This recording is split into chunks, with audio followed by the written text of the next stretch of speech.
Could you share with them how their brain or their life might change based on what you are about to teach them today? Yeah, so one of the things we're going to be speaking about is neuroplasticity, which is the fact that the brain can grow and change throughout life.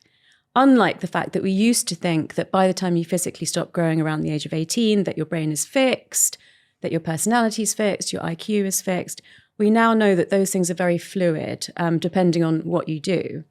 But I want to bring that down to the here and now, just to make it feel really real, which is that by the end of our conversation, because the brain is being molded and shaped constantly by what you're listening to, who you're meeting, what you're recalling in your memory, the emotions that you're feeling, our listeners' brains are actually going to be different at the end of this podcast than they are right now. How does that happen?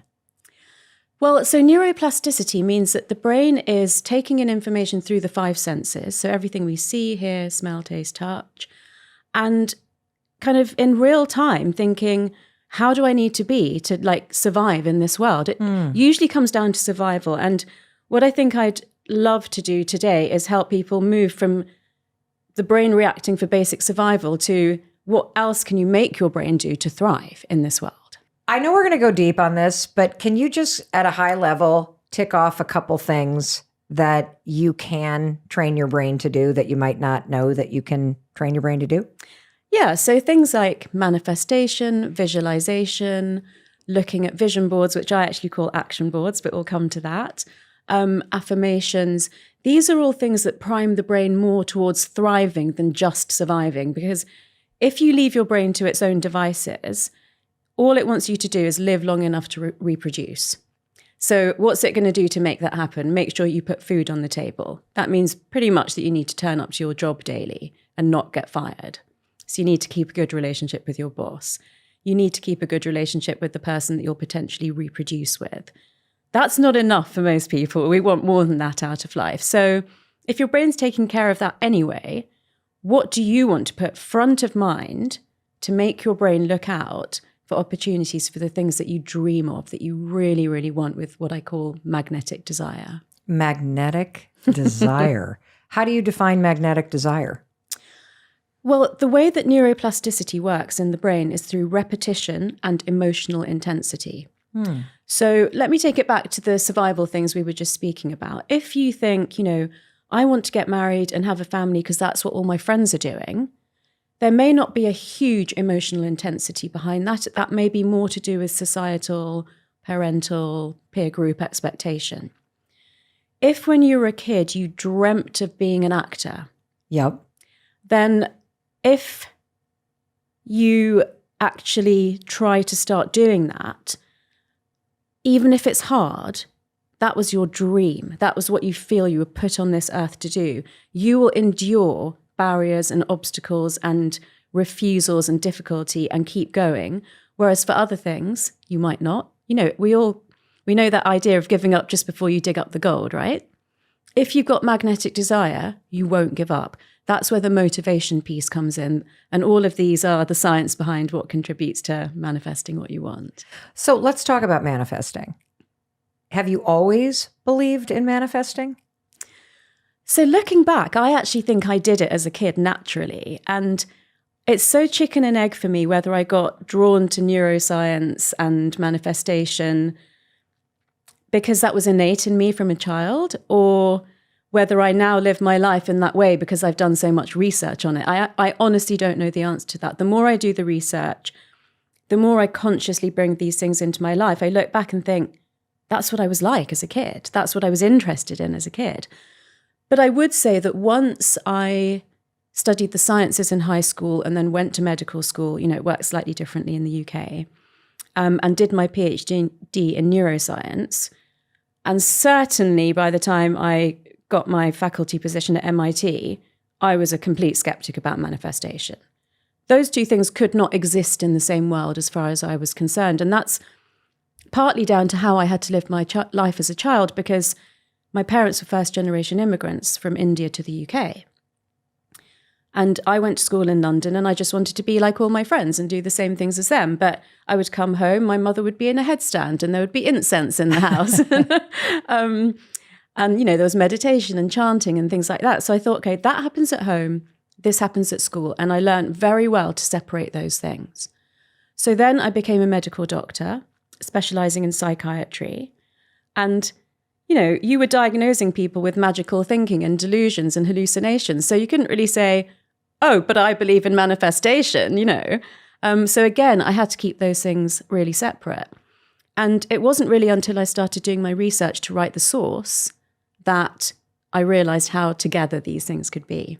Was there a moment where you remember going, oh my gosh, this is real? Yeah, there are a few, because I think these things sort of build up, don't they? So I was, in 2017, I was the world's first neuroscientist in residence at a 5-star hotel in London. So I was already doing quirky things with my career. And because it was unusual, there was a lot of press, and I was approached by Penguin Random House to write a book. And they said, we've had really amazing books on, one on meditation, one on diet, one on sleep, one on exercise. And we think as a neuroscientist, you could bring all of those together. And without thinking, I said, I could do that, but I've got an idea about the cognitive science behind manifestation and vision boards. And they just said yes straight away. So I think their response made me think that could be a thing, but I wasn't convinced myself. So before I started writing, I went on a summer vacation with my laptop, which is unusual for me. And I just started looking into the laws of attraction and trying to figure out, is there cognitive science that can explain these things? And for somebody listening who does not know what the law of attraction or manifestation is, could you give us your definition? Mm-hmm. They're basically all about the fact that if there's something that you really want in life, then if you think positively about it, or you believe in certain vibrations of attraction in the universe, then you can bring that thing into your life. And manifestation is bringing into reality something that you want. But until I started looking into the cognitive science behind it, all the explanations so far had been to do with quantum physics. And for me, as an empirical scientist, that wasn't enough for me to believe in those things. And equally, I felt very disempowered by the fact that it was happening because of something outside of me. I wanted to feel like it was happening because of my brain power and that I had some autonomy over it. And do you believe, based on the research that you've done, that you attract things into your life because of your brain power? I believe it 100%. When the book came out, people that I knew personally who were not scientists at all said, I've always been interested in this, but I've never actually acted upon it because I couldn't understand how it worked. But now that you've explained the science, I'm actually doing the steps that, I've heard of before actually, but that you've repeated in your book. So the writing process did bring it together for me quite a lot, but it was actually the response from other people.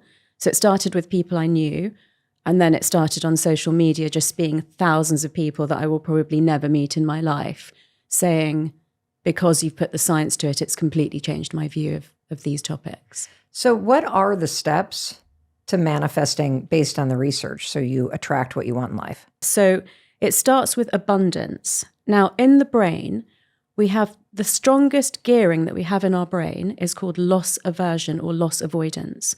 And that was the survival mechanism from when we lived in the cave, which was that if you saw, a juicy apple on a tree and you really wanted it, but you ignored the fact that there was a saber-toothed tiger standing next to you, you would die.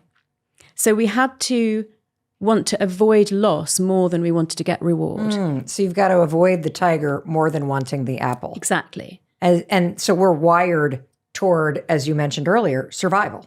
Absolutely. And through manifesting, you're about to teach us how to rewire our brain and train it toward abundance.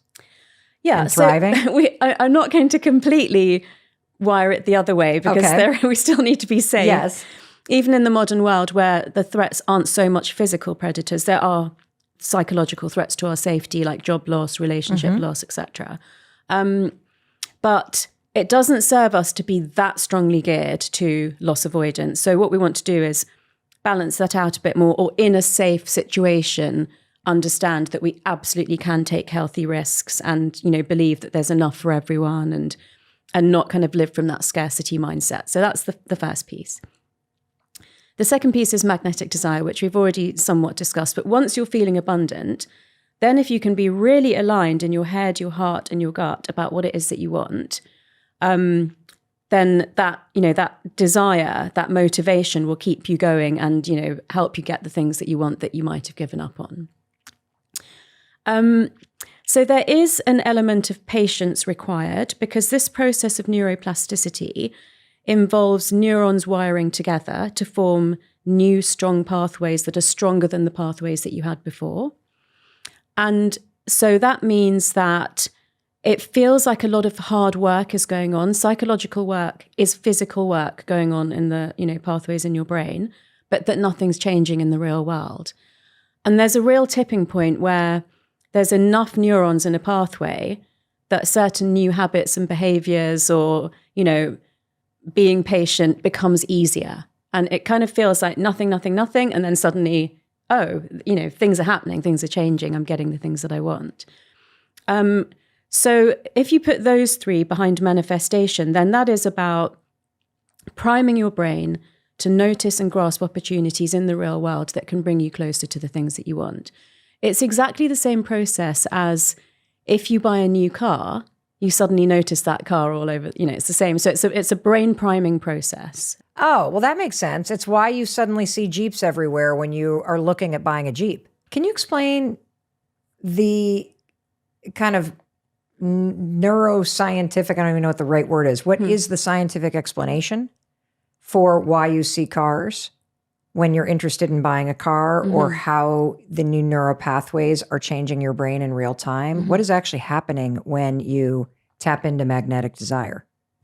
So basically, we're overloaded with information constantly. And the brain has a natural filtering mechanism called selective filtering. And this relates back to what I was saying about if you leave your brain to its job of just, making sure you survive, it will filter out all those other things that you actually really want, but they're not essential to your survival.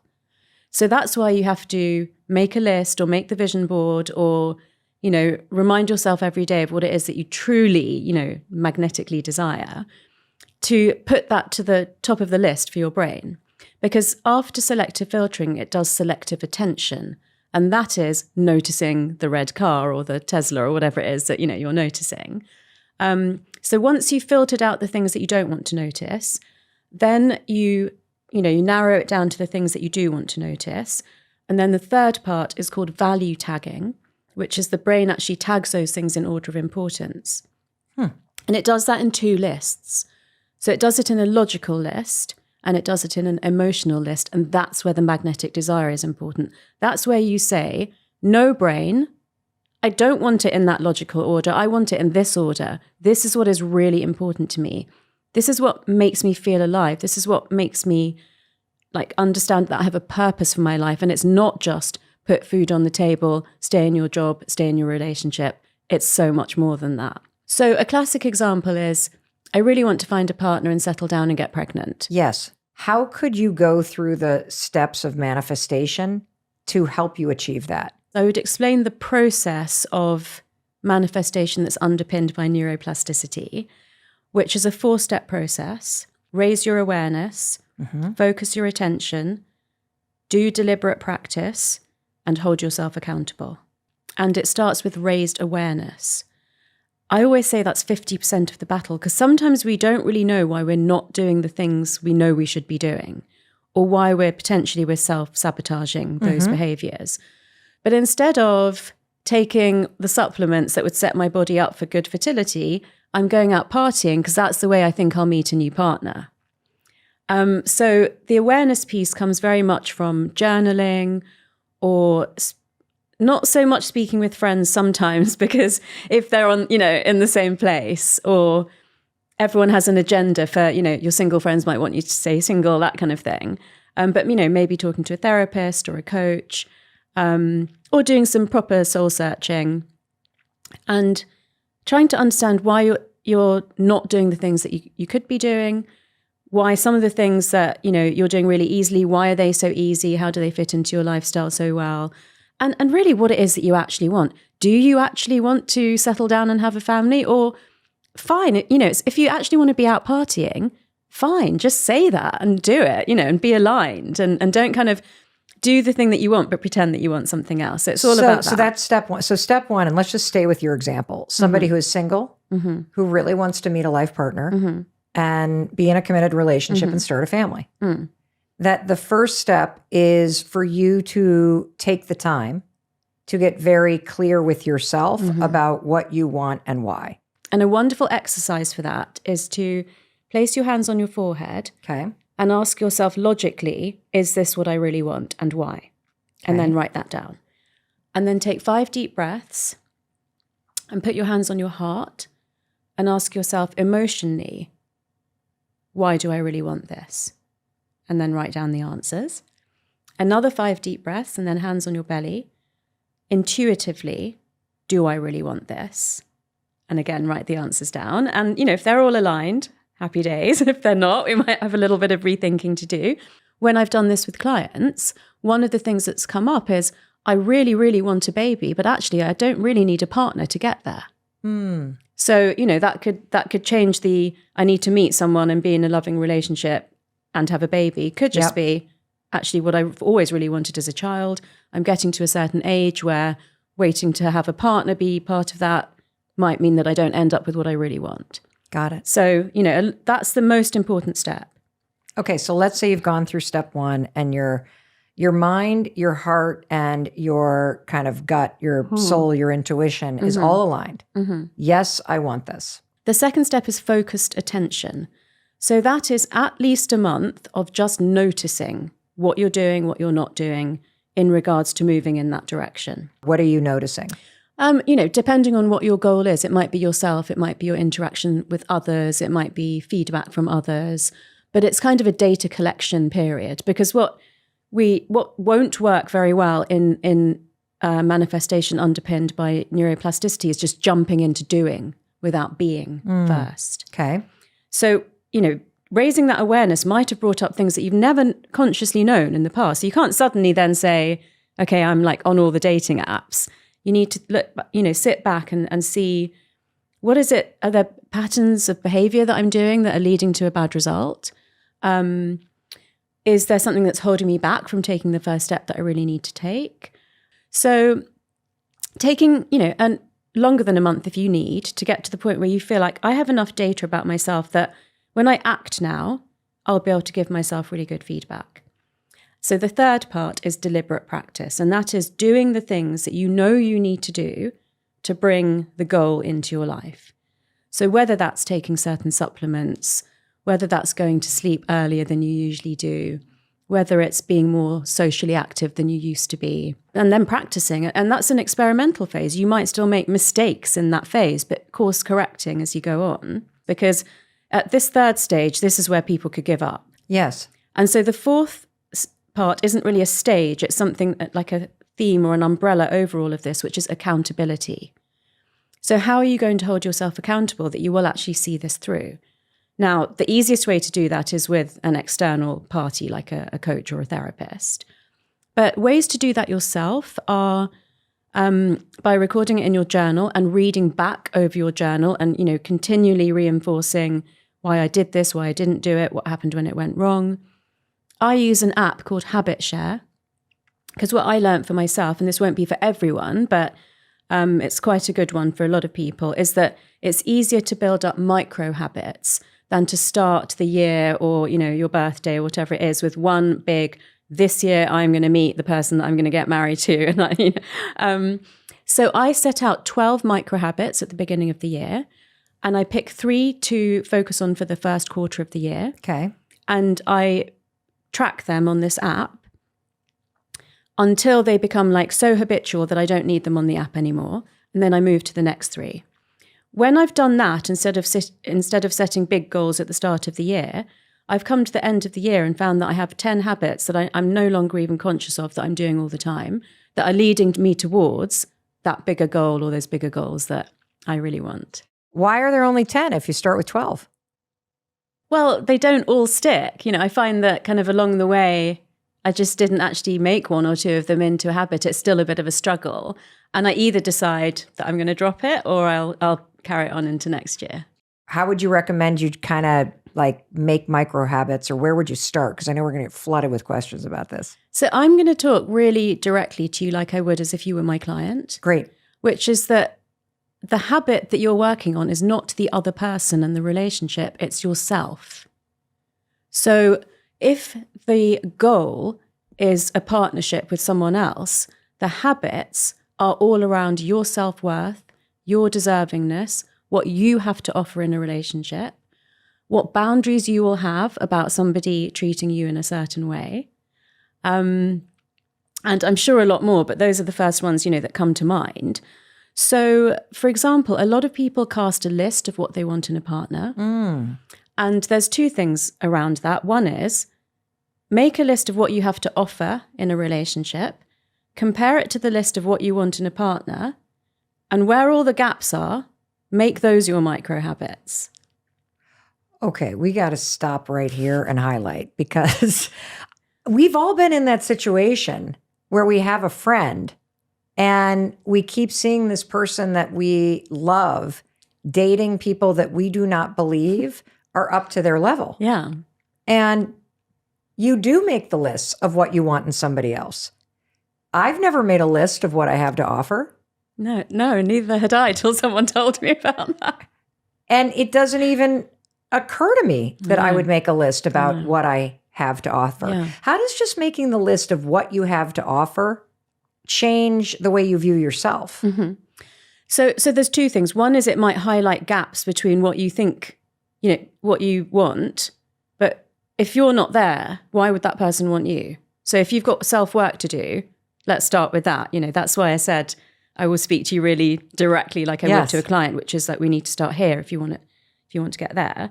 The other one is that the focus can be so outward and external that you actually are, not always aware of how much you have to offer.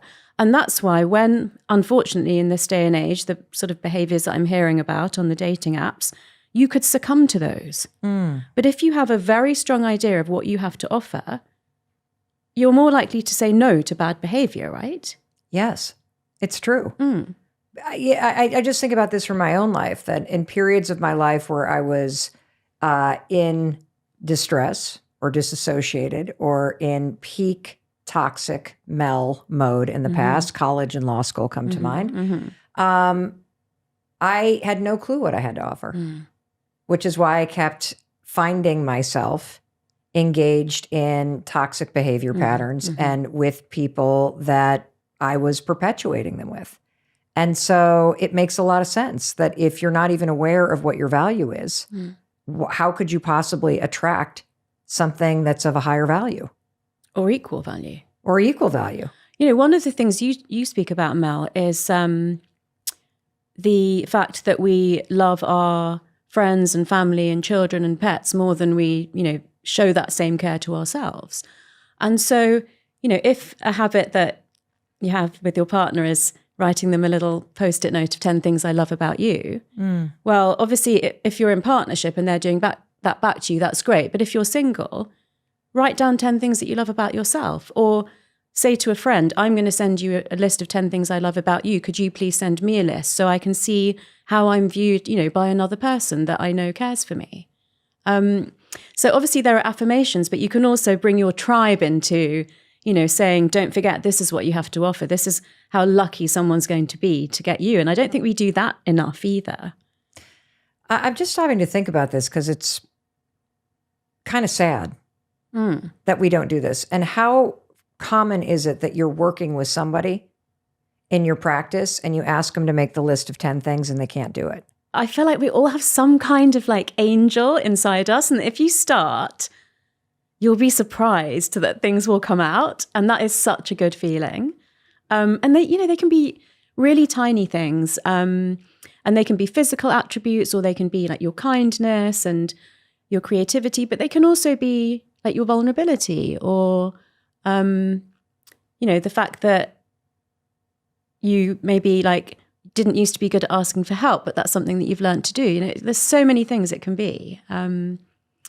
So yeah, I would love to think that people would go and do it, and I would love to think that people would be pleasantly surprised. And if not, then reach out to your tribe, because I'm sure, you know, you'll get inundated with things that people could say about you. So whether you're going to use manifesting to look for a job or look for a committed partnership or to, I guess I shouldn't even say look for, whether you're going to use manifesting to land a job or to land funding or to fall in love and be in a committed partnership or to achieve a health goal. Step one is the self-awareness that comes from you doing the work to get very clear about what you want. And you gave us that beautiful meditation of going from your head to your heart to your gut and asking yourself if you really want this. And you say we should saturate ourselves in the self-awareness of it, right? By journaling and talking to a therapist or a coach or a friend that you trust about it. And then the second one was noticing yourself. Are you acting consistently? What is happening? What's appearing around you? The third one is take actions that are consistent with somebody who is landing their dream job or who is attracting a committed relationship or becoming a parent. And then the fourth is patience. Did I get it? The fourth is accountability. Accountability. Yeah. That's right. I don't want that one. That's why I forgot it. I want it to just happen like magic. So accountability meaning what? Accountability meaning that you don't give up, that you are still doing the consistent behaviors that you need to bring the thing that you want into your life. And that either, you know, you find a way of doing that yourself with technology or your journaling, or an external party, you know, that they'll be asking you in a month's time, did you go on the number of dates that you said you would, or did you like send your resume out, you know, to as many places as you said you would? And you know, in my work, I always say, if not, why not? If you didn't, there's a learning opportunity there. But if you did, great. What else can we do in the next month, kind of thing? I love this topic so much. Dr. Tara, I could just keep on going on and on and on, but I want to take a quick pause, hear a word from our sponsors. We have so much more to cover. Don't you dare go anywhere, because when we come back, we're digging deeper into manifestation. And of course, you're going to learn the mistake that you're making. It has to do with vision boards and using glue. All of that and so much more coming up when we return. Stay with us. Hey, it's your friend Mel, and I've been thinking it's time that you and I take our relationship to the next level, that we get off social media and do something a little bit more serious together. I have this gift that I've been wanting to get you, maybe a little forward, but whatever, I'm going to shoot my shot. I have created a brand new free 2-part training called Make It Happen, just for you. It is a video training. It's got 2 different lectures in it. It is so freaking cool. I made this for you because I want you to stop wasting so much time on social media. I want you to stop thinking about what you want to do, and I want to support you in taking action and making something amazing happen. The next 6 months of your life could be extraordinary, but it's not going to happen by accident. It'll happen because you decide to make it happen. And because I want to take our relationship to the next level, I thought I'd invite you to jump in this training. Just go to melrobbins.com/makeithappen to get this free gift from me. And let's take our relationship and your life to the next level. Welcome back. I'm Mel Robbins. I'm thrilled that you're here today. We're learning all about the science of manifestation and intuition and how to wire your brain to thrive and be more successful with neuroscientist Dr. Tara Swart-Bieber. So what are the 3 ways that this changes your brain, or you can change your brain? So the 3 mechanisms for neuroplasticity are myelination, synaptic connection, and neurogenesis. Now, myelination, people who do sort of like repeated weight training will be quite familiar with that. Myelin is a fatty substance that coats some neural pathways, making them fast conducting pathways. And there's a reason that we have fast conducting pathways and slow conducting pathways. So for instance, if there was a fire on the table here between us and you put your hand into the fire, your reflex to physically snatch your hand out of the fire is a fast pathway for obvious reasons, so you don't burn. But your pain pathways are slow pathways, because if you became so incapacitated by the pain of the fire that you couldn't move, you wouldn't survive. Oh. And that works for many different types of pathways as well. So, but to make a pathway more efficient, we want it to be myelinated. So if we're working on a manifestation, obviously we want the pathways for the behavior that will lead us to that goal to be more efficient. So just basically repetitive practice leads to more myelination of pathways. Okay. So that's relatively easy to do. The middle one in terms of difficulty is synaptic connection. So that's where neurons that we already have in our brain, but that aren't necessarily connected to each other. At the end of every neuron, there's a bulb called a synapse. And neurons communicate with each other because chemicals flow in the gap between those bulbs and form new pathways. So making new synaptic connections is a step up in terms of difficulty. My favorite analogy for this is learning a language. So I think when we talk about manifestation or other, psychological behaviors, it feels very intangible. But the process is exactly the same as learning a language. So you go from not being able to speak this language at all to picking up the basics, to becoming semi-fluent, to potentially becoming, completely fluent in a language. And everything that we have spoken about so far, it's exactly the same process in the brain. So the myelination is when you start listening and you pick up, the alphabet or a basic, very basic vocabulary like my name is. And then the synaptic connection is when you can say some sentences that's maybe enough for you to travel to that country on vacation and, at least make an effort. Yeah. And then the hardest one in the adult brain is neurogenesis. And that's because genesis means growth. So this is growth of baby nerve cells into fully formed nerve cells that then have to make synaptic connection with other nerve cells, and potentially those pathways get myelinated. So you can see how it's a building up process. Yeah. Yes. And you had said magnetic energy. Magnetic desire. Magnetic desire is one of the fastest ways to change the brain, or it's a required way. Talk to me about how that stimulates one of these processes happening. Yeah. Okay, let me put it like this. If you and I both wanted to learn Spanish. Yes. And you wanted to learn it because you were planning a vacation to Mexico, but I wanted to learn it because I had a Spanish boyfriend, who do you think's likely to learn it more or better? You. Yeah. Magnetic desire. A real, deep reason for wanting to be able to speak that language. What I love about this example is that I now understand why manifestation works. Good. So magnetic desire, which you are helping us tap into by asking ourselves, by putting our hands on our head and our heart and our gut, what do I really want? You're tapping into the deep-seated magnetic desire behind any change that you want. With that, you are fueling the change in your brain to help you both see more opportunities around you and also to help you stay motivated to do the actions. Yeah. So it's like training for your brain to be doing the work to make something happen in the future and to help you do it. All of that, and I would just add, even when you feel like giving up, even when it feels like it's not going to happen.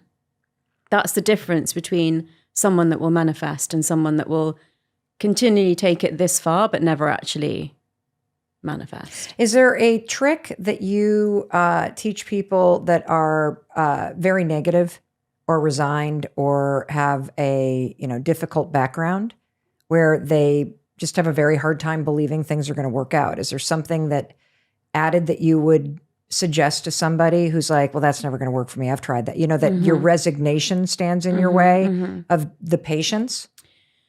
Yeah, I actually always struggled with that because I felt like it was such a privilege and a luxury to be manifesting in your life. The first time I was challenged on that, it was when I had my friend Chanel Haynes on season 1 of my podcast. She played Tina Turner in London's West End. I asked her the same question, and she said, manifestation isn't a luxury, it's an essential. And, she came from parts of New Orleans that people would be scared to go to, and she built herself up through manifestation to having the career that she had and being the oldest person that ever played Tina Turner in London. So I think finding success stories like that, there's another piece of science that says if you are trying to achieve something that you've never achieved before, find an example of a person that you resonate with who's achieved the thing that you're trying to achieve.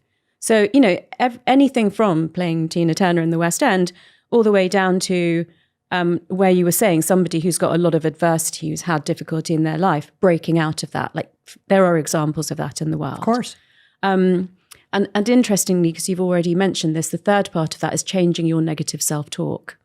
How do you do that when that is part of the wiring in your brain? You cannot undo wiring that's already in the brain. Before we understood about neuroplasticity, say that once your brain was in adulthood and certain pathways were set up as they were, like things about low self-esteem or, things never working out for you, that it was impossible to change it because it's impossible to change your height once you've stopped growing, right? But we know that's not true in the brain anymore. So we know that there's an opportunity for rewiring, but it's not through undoing wiring that's already in the brain. It's through overwriting it, which means repeating a new thought or behavior so many times with such emotional intensity that it becomes a more energy efficient pathway for your brain than the one that you've had until now. How do you do that?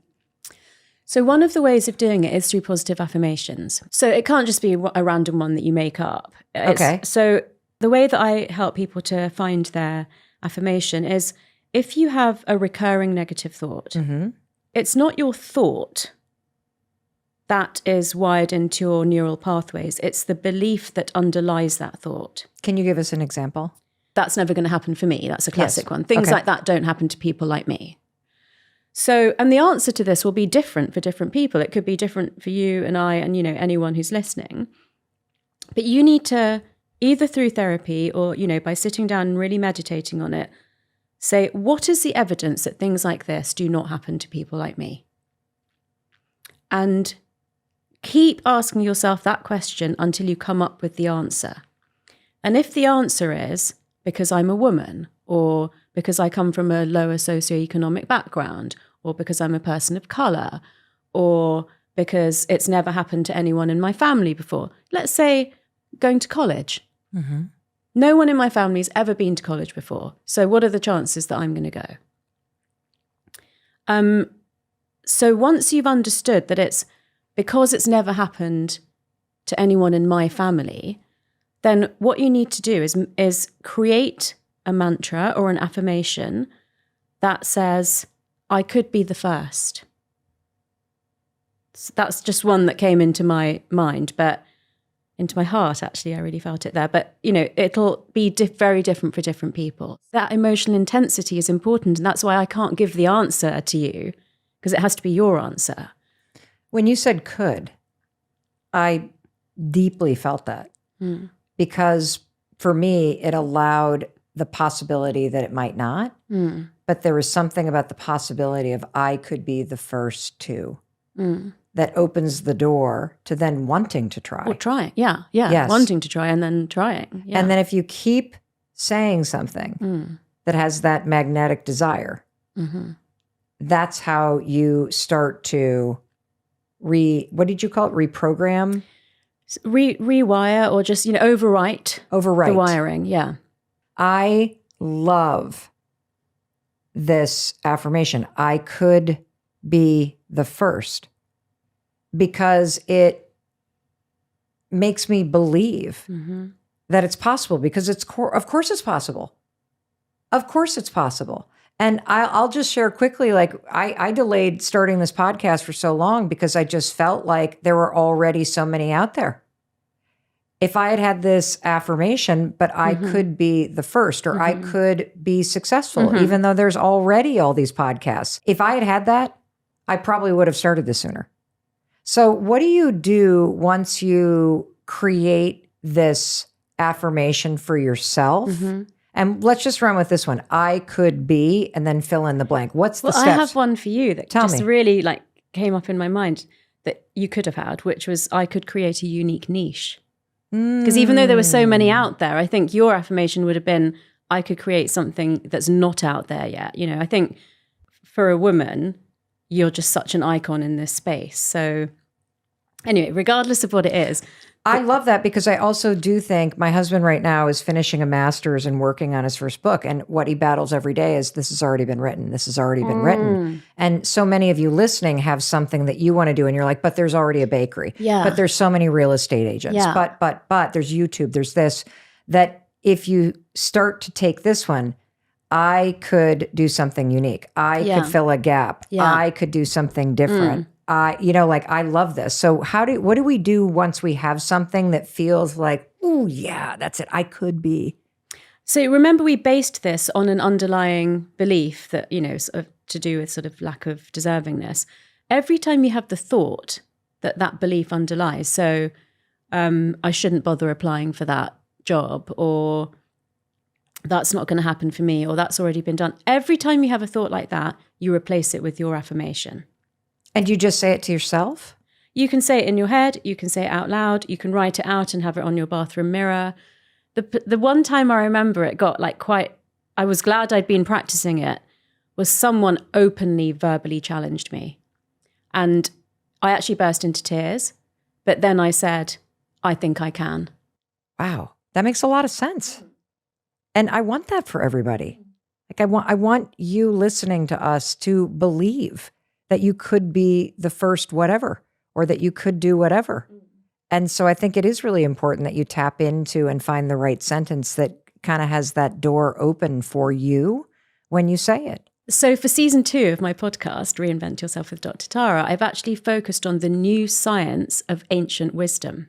Yes. So what's interesting to me about this one is that Buddhists have known forever, replace every negative thought with a positive thought. That is part of Buddhism. Now, fast forward tens of thousands, if not hundreds of thousands of years, neuroscience says you can overwrite a negative, thought or belief with a positive affirmation. I mean, hello. As long as you have magnetic desire attached to it. Yeah. And I think that's the piece that is really important here, that there is this charge in the feeling around it that is really important for you to do the work to figure out for yourself. I'm going to teach you 3 steps to create more synchronicity, to tap into this extraordinary power that you have, to create more success, to experience more meaning.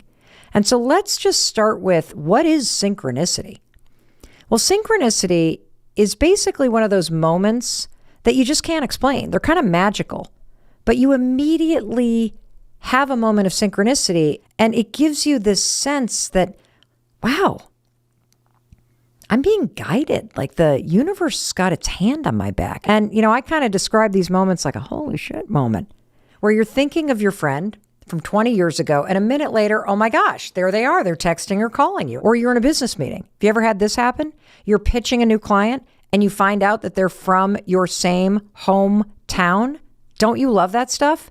In fact, that actually happened to me recently too. There's a caterer that I use all the time up here in Southern Vermont. His name is Paul. He works with his wife, Julia. They're absolutely amazing. And he was setting up lunch for our team on a production day. And my sister-in-law, who happens to be my chief operating officer for 143 Studios, she had flown in from the week. And so we were here in Southern Vermont. We're filming a bunch of stuff for you. We are all together. Paul and Julie are catering the lunch, and we're all downstairs in the kitchen. And Paul and Christine start chatting. It turns out, check this out, that Paul and Christine and Julia, they all went to Naperville High School in Illinois and graduated the same year. What are the odds? And it's such a huge high school that they didn't know each other. But now they're standing here in Southern Vermont and we're all like kind of working and vibing together. I mean, is that a coincidence? Or is that life telling you something? See, I say it's not a coincidence. It's not a coincidence at all. I say it's happening for a reason, that there is deep meaning in the fact that Christine and Julia and Paul all went to high school together and they just figured it out while they were standing in the kitchen on a work day while we were producing like amazing content. Now, if you're someone who's kind of cynical, you might hear this example about Christine and Julia and Paul, and you might shrug your shoulders and say, it's just a coincidence. Well, after today, you're not going to do that. And the reason why you're not going to do that is because I'm going to teach you something using research. And it's this, that you will never tap into the success that you desire or the deeper meaning in your life if you don't learn how to see the deeply personal meaning and things that are happening around you. Simply saying, meh, it's a coincidence, is you declaring, that means nothing. There's no magic in my life. There's no reason for this.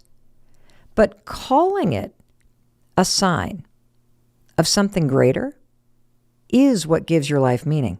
And these moments matter. And they happen in your life all the time.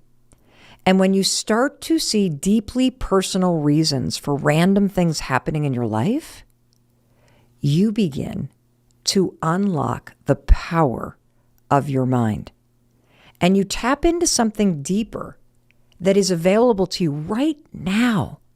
See, I could see that Christine, Julia, and Paul as a sign that even the caterer is supporting this decision, that we're not just sister-in-laws, that we're supposed to work together. And here's the cool thing about learning this superpower of seeing life working for you, of brainwashing yourself for success and for deeper meaning, is that you get to choose what things mean when they're happening in your life. Why wouldn't you want that for yourself? Why go through life questioning whether or not you've made the right decision? Why go through life just shrugging off things as a coincidence? Just a coincidence. I'm just going through the motions in my life. There's nothing here to see. Why not see the fact that it stopped raining and all of a sudden the sun came out right before your first Zoom interview for this job that you really want? Why not see that as a really good sign that it's going to go well, that you're on the right track, that you're doing the right thing by putting yourself out there? Why not see the fact that the song playing in the restaurant, which happened to be the song that your parents danced to, the first dance song at their wedding, why not see the fact that the song is playing in the restaurant as a sign that the person that you're dating right now is actually a good person? When the house that you really want to buy has an address, 508, and that just happens to be the same area code as the state you're moving from, how is that not a sign that this is your new home? That even if it's not, that things are working out for you, and just looking at this house is a marker on the right path of you finding the right home? Imagine how different it would feel if you brainwashed yourself to believe that life is supporting you, guiding you, that you're not alone at all, that you can see signs that you're on the right path or on the wrong path. I mean, you felt this sense at moments in your life, right? That there's something larger for you to experience, some deeper dimension of life that you could tap into. I'm here to tell you there is. There's this new study that I love that has proven that simply just having the awareness that synchronicities exist increases your life satisfaction. The study I'm talking about was published in Frontiers in Psychology, and just check out the title of this research: An Unexplored Pathway to Life Satisfaction. I freaking love that. An unexplored pathway to life satisfaction. And here is how this superpower is going to help you. Number one, when things are really challenging, you can tap into this ability to see synchronicities as a way to bolster your resilience and keep you moving forward when you feel like giving up. I do it all the time. Being able to spot signs and synchronicities and meaning in life when life is really hard, it's like the ultimate hack to continue the fight, to continue believing that things will work out for you. I mean, even the example that's kind of dumb of Paul and Julia and Christine standing in my kitchen. When I moved here and I freaking hated it, everywhere I looked, I saw reasons for why this was a dumb decision. Brainwashing yourself in a positive way allows you to see the positive signs. Even something as crazy as 3 people standing in your kitchen that went to the same high school. Why not call that out as a sign that you're on the right path? It helps you keep going. It helps you stay optimistic. It helps you with your resilience. And the second reason why you're going to want to know how to use this, and this is a way that it's made a huge difference in my life, is that everything that I experience is so much more profound. Because I know that it wasn't just hard work or luck that got me the results that I wanted or the moments of magic that I've had. I know that there is something deeper going on that I'm tapping into in my day-to-day life, because I don't believe in coincidences. I believe that things are happening for a reason. And when you tap into that and you find evidence in your day-to-day life, I don't even know how to describe it. I just want it for you. Do you know that there are 150 million podcast episodes that have been published? And you chose this one. And I'm going to tell you why. Because you were meant to. And if someone that you love sent you this episode and you made the decision to just click on it and listen to it, it's because you were meant to. So from this point forward, I want you to listen with a level of intention. Listen knowing that there is something that you're going to hear that is exactly what you need to hear at this exact moment in your life. There are no coincidences. Let my voice be the sign that you needed, because I'm on a mission to empower and inspire you to open your heart and your mind so that you can achieve all the success that you deserve and experience a much more meaningful life. And there are 3 steps that I'm going to teach you that you can start doing as soon as I teach them to you. And these 3 steps are based on the research of Dr. Bernard Beitman. He is a professor at the University of Virginia School of Medicine. He's a medical doctor who's trained at Yale and Stanford, and he is the #1 researcher in the science of synchronicities, which you know is the pathway to a more meaningful life, according to research. And in his research, he has looked at the patterns of people who experience a tremendous number of synchronicities. And I consider myself to be somebody who experiences synchronicities every single day. So I've translated his research into 3 specific actions that you can start practicing. Because I'm serious. I want you to brainwash yourself in a positive way, because this is so freaking cool. And number 1, the first skill that I want you to master is state it and claim it. The second skill we're going to talk about is mastering your energy and how to use it to your advantage. And the third skill we're going to talk about is finding a bigger meaning. And look, I know these 3 don't quite make a whole lot of sense right now, but when I unpack them in detail and I give you specific examples of how you're going to use it, and then I tell you stories from my life about the crazy success and even the miracles that I've been creating by using these 3 skills, you are going to be unstoppable. So here's what we're going to do. Let's take a brief break. And while you do, think about something for me, okay? I want you to think to yourself, if Mel is right, and if what she's about to teach me actually works, if I could tap into greater success and more meaning in my life, and if I could see a sign, some sort of confirmation today that I'm on the right track or that I've made the right decision, what would that sign be? And begin to open up the space for something more meaningful to happen to you today. I want to talk about what people experience when they try to implement the high 5 habit in their lives. So we've talked about the fact that I believe every single human being has this habit of self-rejection.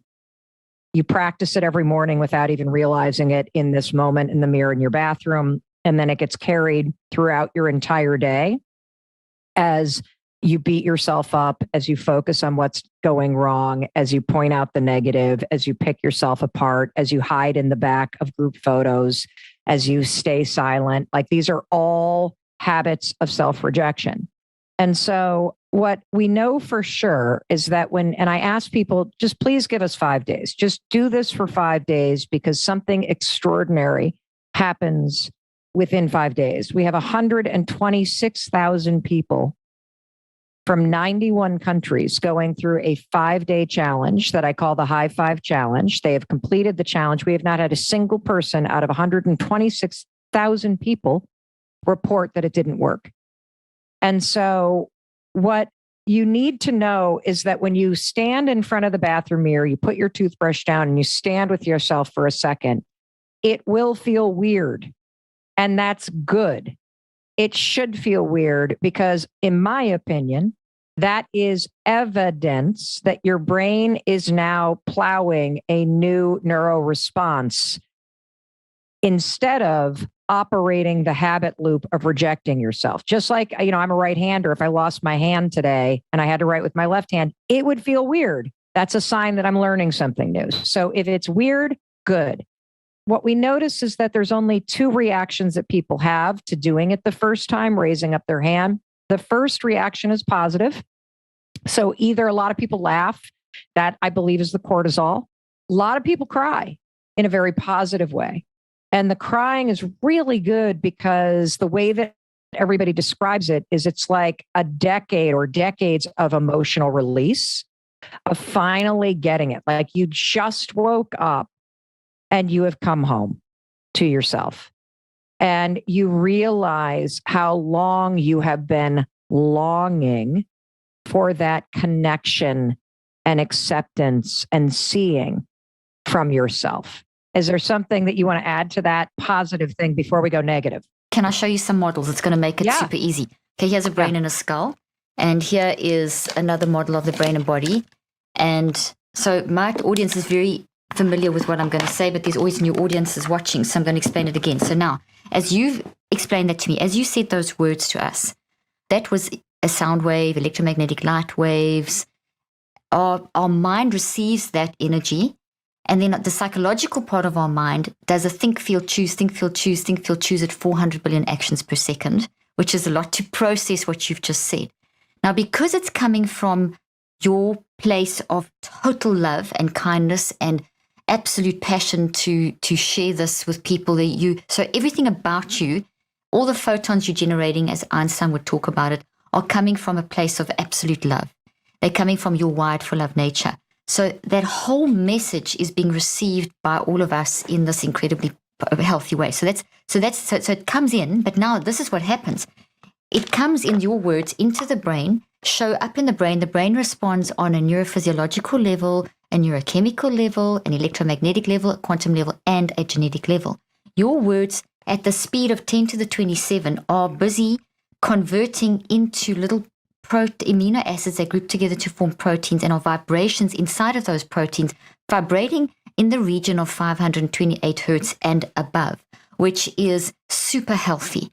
Every concept you're giving us is vibrating in its own unique way. So it's your own unique protein. So by the end of this, however long conversation, people are going to have 2,000 or 3,000 plus concepts that they would have taken away from you. And each of those would have grown into a tree like this. So in your brain, you're literally growing trees that I call thoughts. Thoughts look like trees. As neuroscientists, we talk about the thoughts in the brain having an arbor-like structure, tree-like structure. So all of us at this moment are taking your and my words and growing this into these trees. But notice a tree, and I'm going to use this little pot here. A tree is planted first with the seed and then roots. So our words are the root system. And it's the same thing, proteins and whatever. So this is a thought tree about the conversation with Mel about the high five. So the tree is called the high five. And the detail is the conversation. Now, what you and I are saying is the source. So that's the memories of this thought tree. There's source memories and there's interpretation memories. And you'll see the significance of this now relating. And I'm belaboring the point because this is why the high five is just so important. So, and I'm using this conversation as an example. So the thought is made of memories, root memories, and branch memories. So memories are not the same as thoughts, exactly like a mind is not the same as brain. Mind is the action, it's the processing, it's the electromagnetics, it's the gravitational field. You have your own gravitational field around you and through you. An electromagnetic field is different to mine. I can't take yours, you can't take mine. But when we interact, we enhance each other. If we are in conflict, we don't enhance each other. We cause brain damage in each other. So as humans, we are wired to enhance. We're wired for love, which is what the high five is helping yourself do personally. But the collective response that you're creating is an enhancement process. But coming back to this, what's actually happening in the brain is that we are all building this root system of the source, which is what you're saying in my responses to you. But every single listener and viewer is interpreting this immediately in a parallel. It happens immediately, simultaneously. So the root branch above the ground, the memories above the ground, the branch memories and leaves and trees, whatever you want, whatever shape it is, are the interpretation of what you're saying. So every person is hearing the same thing, but seeing it in their own different way. They're applying it to their life in their own different way. So now they are busy building an insurance policy in their brain. This high five content is a neural structural change. And I studied neuroplasticity. I was one of the first in my field in the 80s when they told us that you can't change the brain. So that, and now it's accepted fact. So we are being neuroplasticians. We're being brain surgeons, neuroplasticians, historians, archaeologists, all that to build this conversation. So in other words, this conversation's created a structural change in your brain that is a healthy structural change, that if people go get your book, if they get into follow you, whatever, they are then going to stabilize this. But they will lose everything that we are saying if they don't stabilize this and turn it into a habit. And a habit takes 63 days minimum, not 21. Most people think that it's 21. So I'm just telling the whole audience, if you want to benefit from what Mel and I are talking about now, you need to take this. You need to actually get the book, get my Neurocycle app and my book and learn how to apply this over the 63 days. Because there's very little research showing how long it takes to create a neural network like this that is sustainable. So we're doing this now. But if you don't apply this within 24 hours to 48 hours, most of this beautiful tree would denature and become heat energy. What a waste. Then they know, I heard something that Mel spoke about, something about high-fiving, but it's something good for me, and then they won't really apply it and they won't get the benefit that you're desperate for people and passionately desperate for people to get. Because when humans are functioning as themselves, we won't see what we see in the world that we have today. We won't see this mess and conflict, etc., etc. So that's getting super philosophical. Now, that's healthy. When you spoke about the complaining habit, I have to grab my toxic tree. Give me 1 second. Yeah, let me see it. I'm imagining like a dead, yes. Okay, great. Yes, this is so good. You know what I love about this is that I love the high five because it's a physical thing that's so simple that has this profound shift throughout your mind, body, spirit, and that think, feel, choose loop. I love the visuals that you're bringing to the table because the second that you said, I got to get my toxic or negative, I can't remember what word I'm like, I imagine a dead tree. There you go. There it is, Mel. There's and these are built into neurons on the brain. So this is what, these are the dendrites on it. Everyone's seen what a neuron looks like. And I think if you don't, just Google it, if you don't know what a neuron looks like. These branches here are where memory is stored, not in the synapses. Synapses are short-term memory. So as we're speaking, you get synaptic action and then the actual memory stored here. And so these are the dendrites. So they look like trees. So now here, this is a healthy conversation. It's a healthy tree. The proteins fold correctly. The quantum energy is correct. The neurochemicals are correct. Your whole neurophysiology, endocrine system, immune system, everything's happy. Okay. But this is a toxic reaction. So when we have this wake up in the morning and you talk about the patterns that most people are waking up and saying, I hate myself, I'm not good enough, the FOMO, the FOPO, all those people pleasing, all that I can't do this, as you said, the saggy boobs. It's all the same thing, by the way. There you go. It's this thing. It's how the statements that we're making about ourselves are this part of the tree, the interpretation. So if we look at our interpretation, we can then track the interpretation. Why am I saying this about myself? So that's the root system. Like the root system of this conversation is our words. There's a source. There's also a source to the complaint. Why are you looking at yourself like that? And this causes brain damage because, as you said in the beginning about how we've got on, you said very very beautifully about our neural network and our brain and body are designed to celebrate. That's the wired for love concept I spoke about. So this threatens survival. This causes brain damage. This I hate myself stuff activates the immune system in the same way that COVID does. In other words, there's an immune response to this. T lymphocytes, B lymphocytes, macrophages, all going to that site, creating inflammation. And if you keep on, 63 days later, 9 weeks later, 18 weeks later, a year later, you're still doing this. This thing, whatever you think about the most, has grown. This is enormous, and it's in your non-conscious mind. Your subconscious mind is a bridge between the conscious and the non-conscious. The non-conscious is where everything's stored. In the non-conscious mind, it's gravitational fields. In the brain, it's trees. And in the body, it's a change in your gene code. This is how powerful this stuff is. So when you high five, you are actually drawing up this toxic thing that's been there for 9 weeks, 18 weeks, 5 years, 25 years, 40 years. And you are actually, and from neuroscience, we know that as soon as you draw something up and you become aware of it, you weaken it. It becomes malleable and changeable. If I don't change it and I walk away from the bathroom mirror thinking, oh gosh, I hate myself, boom, it goes back stronger. So tomorrow it comes back even stronger. And this is in the non-conscious mind, which works 24/7. It's the most powerful and intelligent part of you, and it's driving everything that you do. So how I see the high five, and I don't want to take any of your time because we want to hear you, not me, is the high five is breaking that. It's pulling this non-conscious out of this non-conscious view of myself. You know what it is? Out. You gave me an idea. Okay, go it's for an it. axe.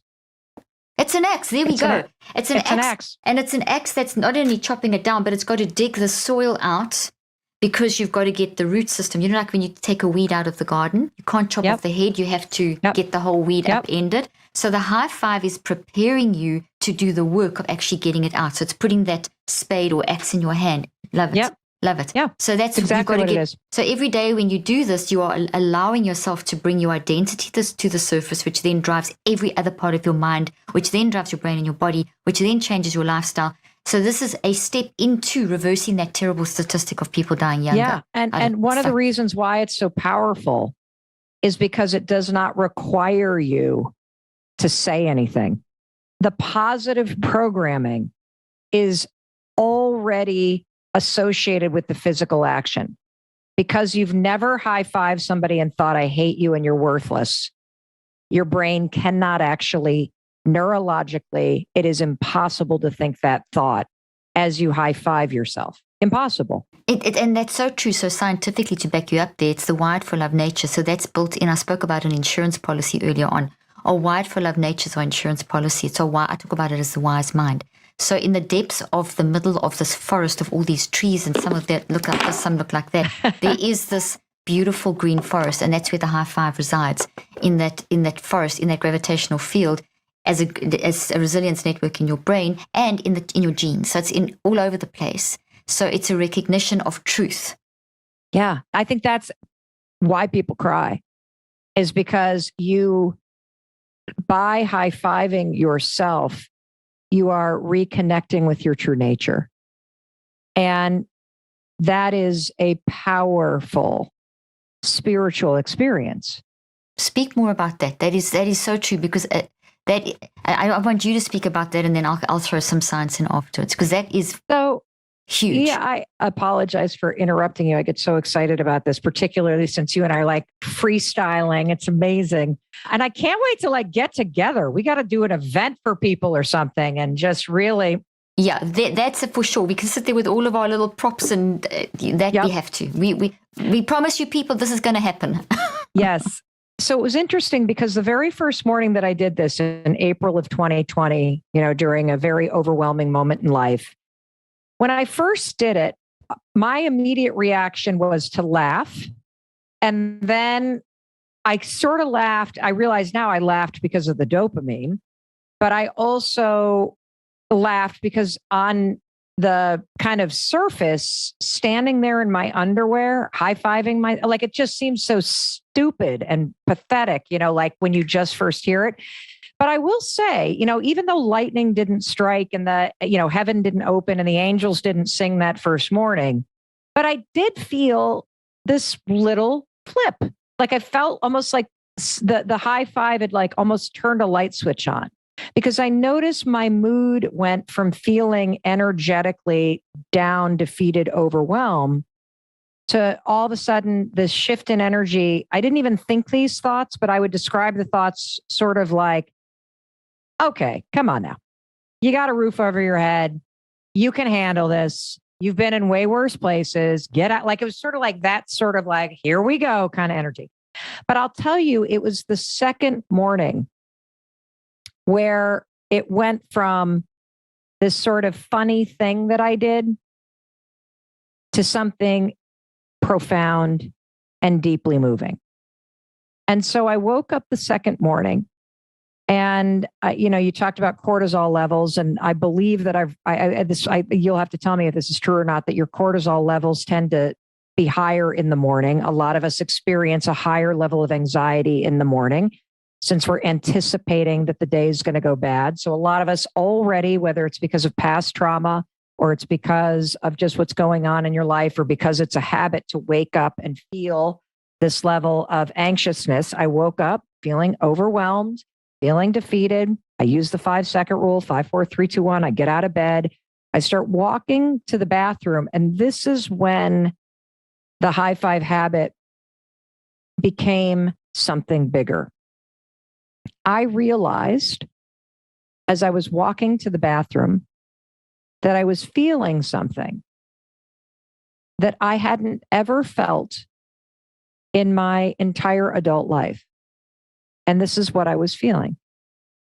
You know how when you are going to meet a really dear friend that you just adore, and you're about to walk into the cafe, what do you feel in that moment when you're about to walk in and see somebody you really adore? Anticipation, peace. Yeah. Excitement. Exactly. I realized I was feeling that about seeing myself. Wow, that's beautiful. And I've been excited to see an outfit or a haircut. I don't ever recall as an adult feeling excited about seeing the human being, Mel Robbins. Oh, wow. This is amazing. This is core to who we are as humans, and we've forgotten to see that in ourselves in this very fast, technological, physically based world where you've got to get something from outside in to make you feel better, which is how we've been almost programmed. What you're saying is the absolute opposite of that. Yeah. And so that profound. It was a profound feeling. And as I turned the corner and stepped into the bathroom, sort of the profound nature of what was unfolding was hitting me. And it was that second morning, realizing that I was excited to see the human being, Mel Robbins, that I realized, oh my gosh, all this time, it never occurred to me that there's another human being in the bathroom standing there in the mirror. And I believe that represents your soul and your spirit and wise mind. You are. Yes, your wise mind. And as I stood there and I had this moment of really just being with the human being, Mel Robbins, it was profound. And I, kind of had, that was the second morning was the morning that I cried when I high-fived myself. And it was as if years and years of feeling isolated or feeling not good enough or feeling invisible or feeling whatever, the pain that we all feel at times in the human experience, that the high five became a recognition of just how much I have lived through and how much I needed and deserved support and encouragement, just like every human being does. And so that's when it really started to crack open. And it's also something that when I notice something, and that is this, you can stand there and be with yourself for a minute. And, when you first start to do it, particularly if you're somebody who has a hard time looking at yourself, or you hate so much about where you're at in life right now, or what's happened to you, or whatever it may be, you can be thinking and feeling all those things. But I noticed in that second morning that the second you go to raise your arm, your mind actually goes silent. What exactly is this eating protocol? What are the lifestyle changes? What do I need to do? Why is this working? And so as we drop back into this conversation, you're going to hear Dr. Palmer explain the science of why he believes mental illness is a metabolic issue. And I'm about to ask him, how the heck can you tie together metabolism and mental health? So we have long known that there are biopsychosocial causes for mental illness. So that means neurotransmitters, hormones, genetics play a role, stress and trauma play a role, loneliness, addiction, all of these things can play a role in mental illness. But to date, nobody has been able to put them all together in one coherent way. And what I am arguing is that cutting edge research over the last 20 years, once and for all, helps us connect those dots. And in the simplest way to put it is that what I am saying is that people who have brain disorders, their brains are either doing something that they're not supposed to be doing or failing to do something that they should be doing. Those people with brain disorders have a metabolic problem affecting their brain. And that is how we can tie together neurotransmitter imbalances, hormone imbalances, stress, trauma, loneliness, all of it, and put it together in one clear way. You now call this the brain energy theory. I do. And explain that so that anybody listening can understand what the brain energy theory is. So in a nutshell, it says that mental disorders are metabolic disorders affecting the brain. What does metabolic mean?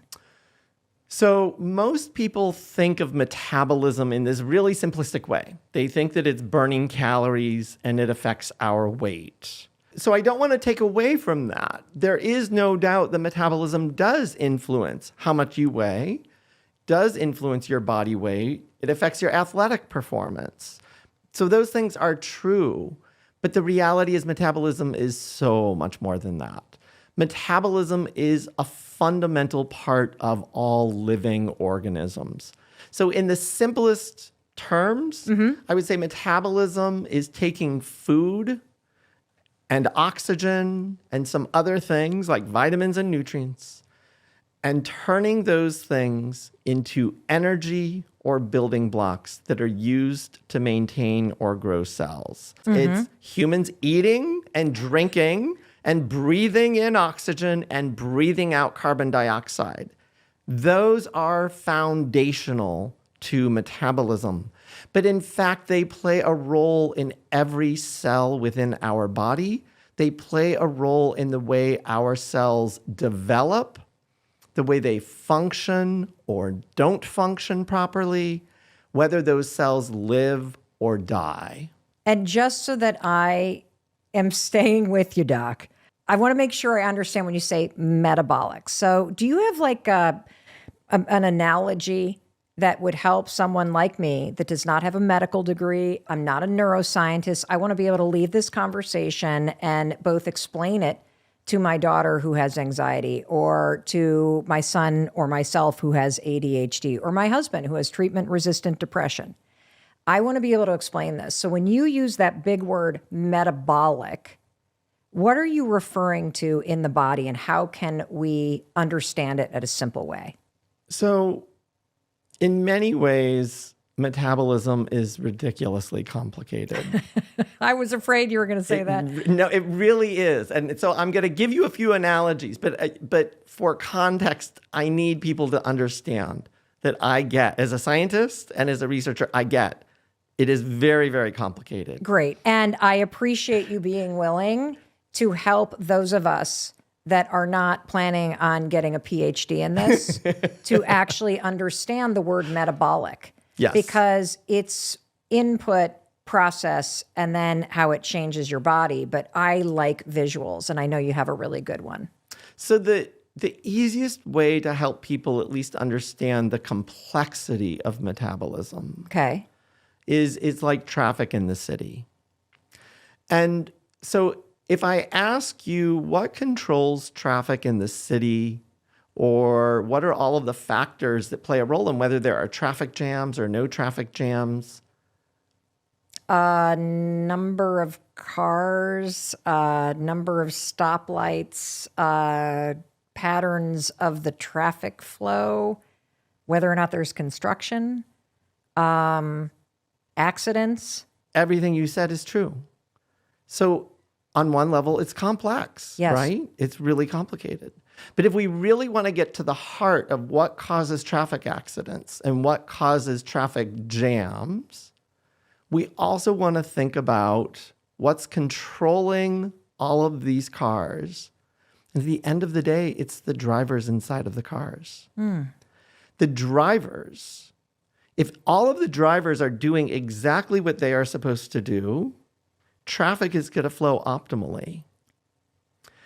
And if the drivers start messing up, if they're on their cell phone, if they're having a road rage day, if they're flipping people off, if they're slamming on the brakes for no good reason, if they're swerving into the other lane, traffic accidents, traffic jams begin to occur. So at the end of the day, the drivers are foundational to the flow of traffic. Agreed. And with metabolism and human metabolism, it is equally complex. There are lots of things. There are biological, psychological, social things. Our diet, sunlight exposure, our sleep, the temperature of the room we're in, our age, all of those things play a role in metabolism. But if you really look foundationally in a scientific way, what's really at the heart of it, it's these tiny things in our cells called mitochondria. Okay. And they are actually foundational to metabolism. They are a part of the definition of metabolic problems or metabolic dysfunction.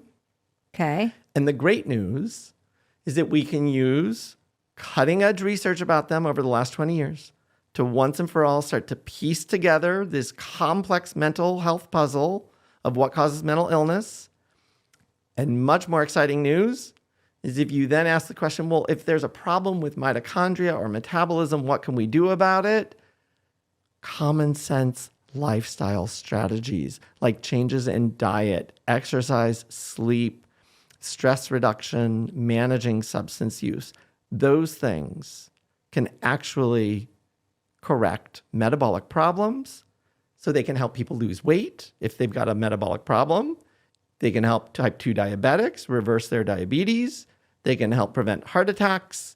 And what I am here to say is that those same strategies, in the way that they can play a role in your blood glucose, in the way that they can play a role in your weight, in the way that they can play a role in preventing heart attacks, they can help restore your brain function and help your brain work better so that you no longer have what's called a mental illness.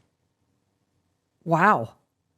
I want to go back to the analogy because I was with you and I'm like, okay, the drivers are the power, the drivers. And then if you now take that analogy and we talk about metabolism, are the drivers in your metabolism your cells or are they something else? They're the mitochondria inside our cells. And what is mitochondria? So mitochondria, for people who've had like high school biology, they probably remember mitochondria. I had high school biology. You don't remember? I do not remember. That's okay. Yes, okay. That's okay. So most people who have heard of them have heard that they are the powerhouse of the cell. And what that means is that they are taking food and oxygen and turning it into energy. So mitochondria are controlling most of those processes in human cells. They are controlling our metabolism. But in many ways, the cutting edge research part of it is that they're also playing a role in hormone production. Oh. Things like cortisol, estrogen, and testosterone. The first step in the synthesis of those hormones occurs within mitochondria. Mitochondria play a role in producing and regulating neurotransmitters like serotonin or dopamine. Mitochondria play a role in turning inflammation on and off. Mitochondria are affected by all of those lifestyle strategies: diet, exercise, sleep, hormones, substances, substance abuse like cigarette smoking, alcohol, marijuana. But here's the thing. Okay. They're also affected by psychological and social factors. Trauma and stress affect our mitochondrial function, which then ends up affecting our metabolism, which then ends up making us or putting us at higher risk for developing a wide variety of mental illnesses, all the way from PTSD to depression to anxiety to ADHD to bipolar to schizophrenia, people with serious adverse childhood experiences, so horrible childhoods, trauma, abuse, they're at higher risk for developing essentially all of the mental illnesses. But guess what else they are at higher risk of developing? I have no idea. Obesity, type 2 diabetes, heart attacks, and they are at very high risk of dying early deaths from those things. And you're here to say that if we focus on improving our metabolic health, which is food, sleep, lifestyle choices that are largely within our control, at a cellular level, from the inside out, you can heal all of this and have profoundly better health outcomes. Yes, I think for most people, that is 100% true. There are people who probably have rare genetic conditions or hormone imbalances or or infections, chronic infections or other things that are also impacting their metabolism. They may need additional strategies. So I'm not here to say that I've got the cure-all for everyone with mental illness. The second thing that I want to say is that the devil is in the details. I don't want anybody to come away from this conversation thinking that Chris Palmer is saying that if people with schizophrenia just ate a little more broccoli, it would cure their schizophrenia. Because that's not what I'm saying. I'm not saying that a dietary intervention as simple as just eat more vegetables is going to cure schizophrenia. What are you saying? But what I am saying is that dietary interventions such as the ketogenic diet, which starts to get very science-oriented. But if we use science-informed dietary strategies like a ketogenic diet, I actually have been getting people with horrible, lifelong schizophrenia better. Some of them are putting their horrible, debilitating mental illnesses into remission, sometimes off of all psychiatric meds, and living dramatically better lives. Whoa. I want to see if I can give this back to you because I am on a mission to make sure everyone listening can translate this extraordinary research of yours and these groundbreaking findings about the connection between food and your metabolism and every aspect of your health. But for this conversation, your brain functioning and you being mentally well. So I think we all kind of understand generally. All right, if I'm a smoker, if I eat a lot of processed food, if I sit around on my couch all day and I'm playing video games or I'm just looking at social media, that's not good for my heart. That you can kind of predict based on people's habits who's likely to have a heart attack because their food that they're intaking, the way that their lifestyle choices are impacting their health, it's pretty evident that that could lead to a heart attack. But what you're basically saying is that after 30 years of research, those same lifestyle choices of food and sleep and exercise and breathing and how your body metabolizes this is changing the functioning and structure of your brain? Absolutely. That is, in my mind, incontrovertible now. So in the same way that diet and exercise can affect your heart and your liver and your kidneys and your ovaries, guess what? The brain isn't immune. I don't know who on earth came up with the concept that the brain is somehow the only organ in the human body that is immune from all of those things when every other organ system is being affected. The brain is being affected. And what are the symptoms? How do we know when the brain is being affected? It comes out as what we call mental illness. So some people might have symptoms of ADHD. Others might have symptoms of an anxiety disorders. Others might have chronic unrelenting depression. And in extreme metabolic dysfunction, extreme cases, people might develop schizophrenia, bipolar disorder, and other debilitating conditions. Hey, it's Mel. Thank you so much for being here. If you enjoyed that video, by God, please subscribe because I don't want you to miss a thing. Thank you so much for being here. We've got so much amazing stuff coming. Thank you so much for sending this stuff to your friends and your family. I love you. We create these videos for you. So make sure you subscribe. Mwah.